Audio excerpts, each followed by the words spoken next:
Hello everyone, আপনারা দেখছেন viral SMS YouTube channel. তাহলে চলুন আজকের ভিডিও আমরা শুরু করি। দুই বন্ধু যখন প্রেমে মগ্ন তখন এই লোকটি কি করলো দেখুন।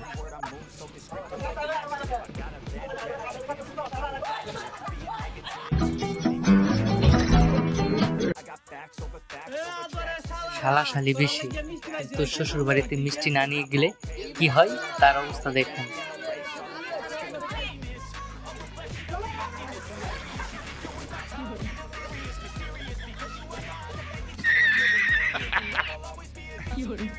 এই পাঞ্জাবিটা কি ছিঁড়া ঠিক হলো? আপনারাই বলুন।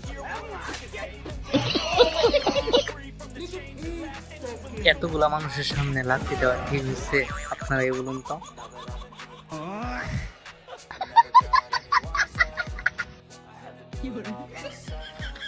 কুকুরের সাথে এই ফাইজলামিটা মোটেও ঠিক হয়নি।